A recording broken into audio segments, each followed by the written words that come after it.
So we're going to go ahead and start the class today. I need to actually manipulate this for a second and share my screen with you guys. So first of all, how's everybody doing? Hope you're doing well. I hope you've been getting exercise. As we talked about before, your body weight is more than enough. Walking, jogging, jumping jacks, all those things your PE teachers taught you are things that are for a healthy lifestyle. And so I'm very much like a physical education teacher, but I'm more into the sports side. And so that's why I teach TOCA. Anybody remember what that stands for? Exactly. Tools of Competitive Athletics.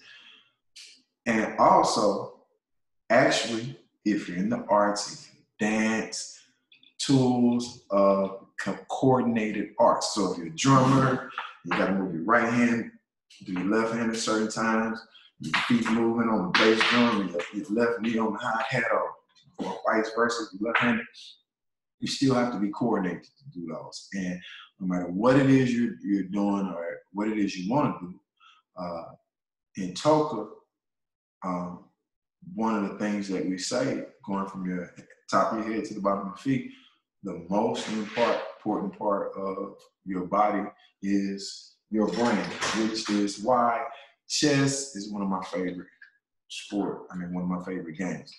Favorite, not that I'm good at it, but it's one of my favorites because of how it develops your brain and how it forces you to think forward if you're going to be successful. So we're going to do three quick things today. We're going to go over the chess pieces, and we're going to look at the body in terms of the muscles, which would be this right here.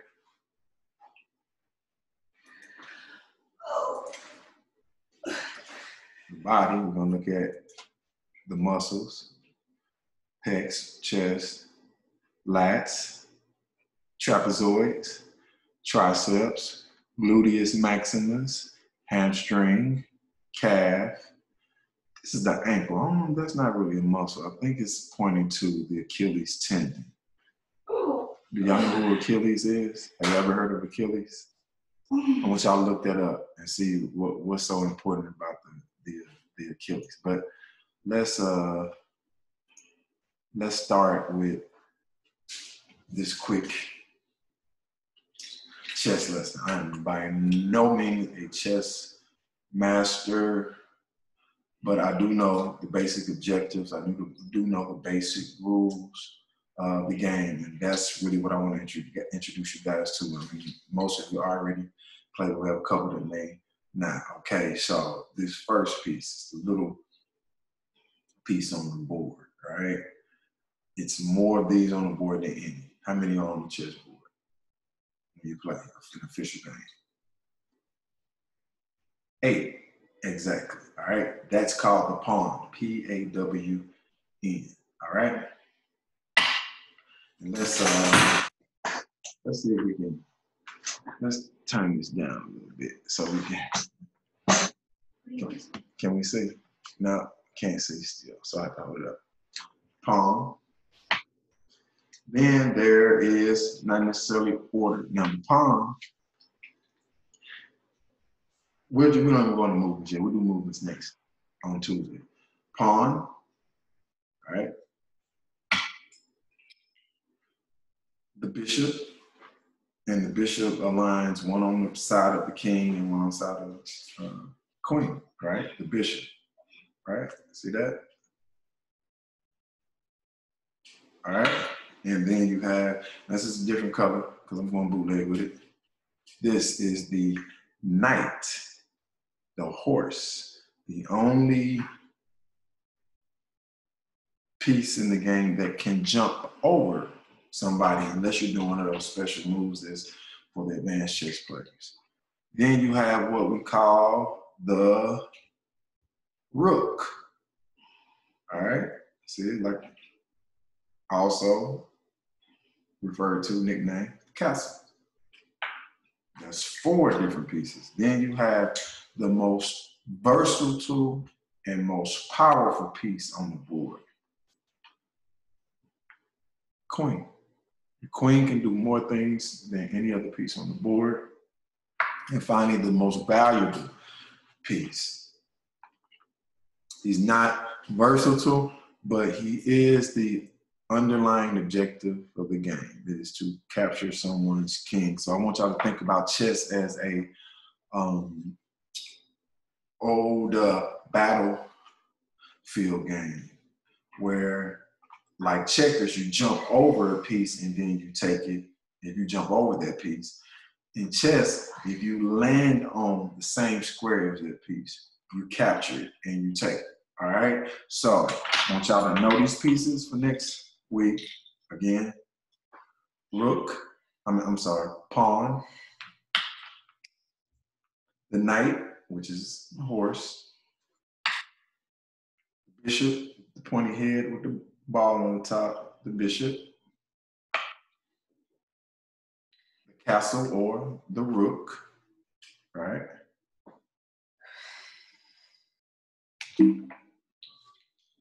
The queen, which is the most powerful, and the king, which is the most important. All right?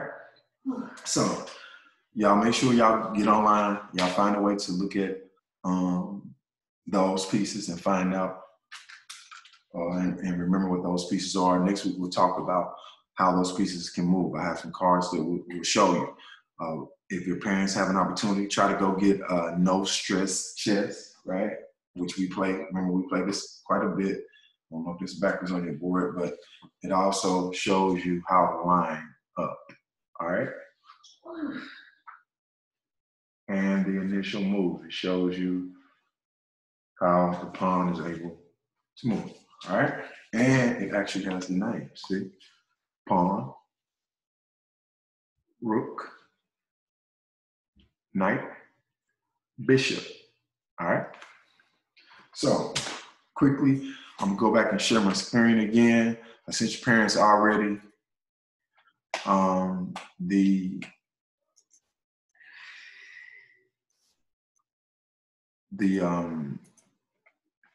image of the body. All right.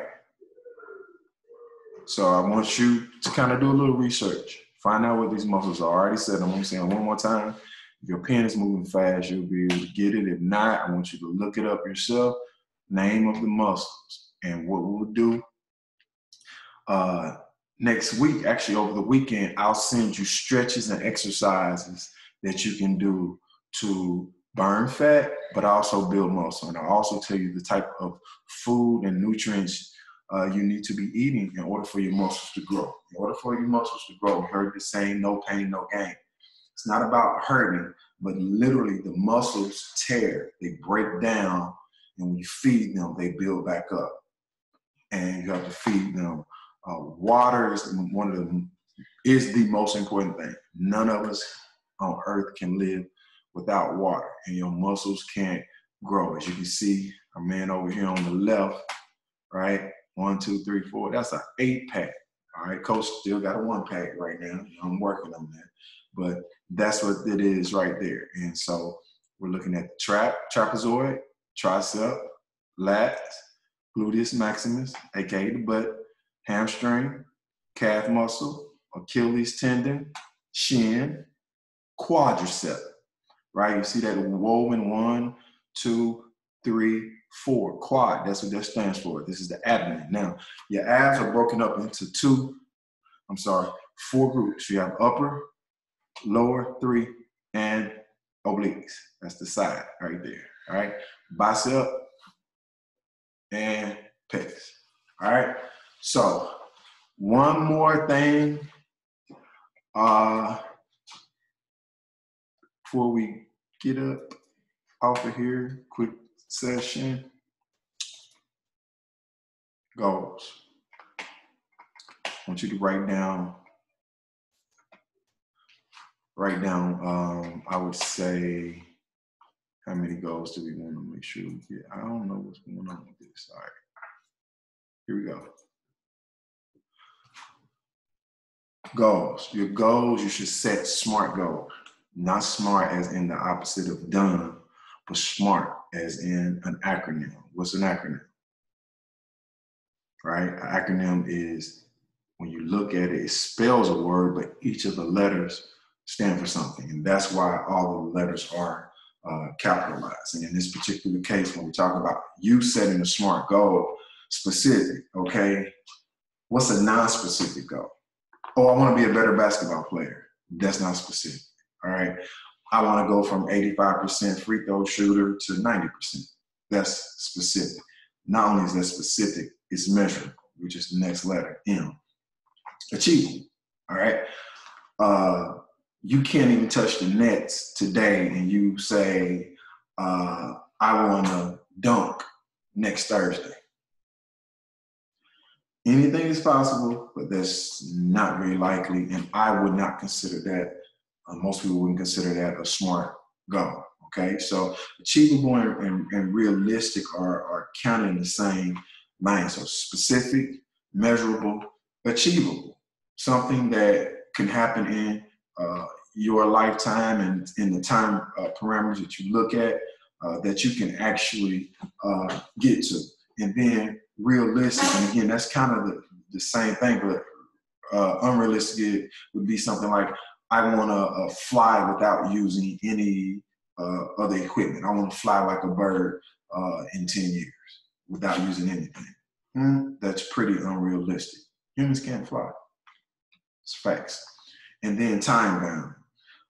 Set a time, all right? Set a time frame so you can take steps. So you have specific, it's measurable, it's definitely something you can achieve. It's not something that is fantasy land, it's realistic, and it's something that within a realistic amount of time, legitimate, a decent amount of time, you can and you will achieve it. So I appreciate y'all stopping through. Make sure you ask your parents for the emails and text messages that Coach Corey is sending. Make sure you get on chess.com and invite me to play. Get on chess.com and invite me to play. Do it like a champion at Gmail. Do it like a champion at Gmail. All right? And we'll do a profile test next week. Jump, push-ups, jumping jacks, balance on one foot, catching the tennis ball, you judging your peripheral. We'll test your sports knowledge all next week. We'll have 2 days when we do it. Look forward to breaking this quarantine. And hopefully you guys don't forget, go call Dr. Wynn or go to From the Heart Education Foundation.org. Go there and make sure you look to see when our sign up for summer camp starts. For those of you that are playing football this fall or playing a sport this fall as well, let's kind of pick up what it is we're doing on our own as we sit in this particular position. But again, the most important thing on your body is what? Your brain. Feed your brain. Don't waste your time. All right? Thank y'all. I'll see y'all. Make sure you check those emails. You fill out those profile sheet that I sent, and we'll just keep adding on. And when this breaks, we'll hit the ground running. All right. I'll see you guys later.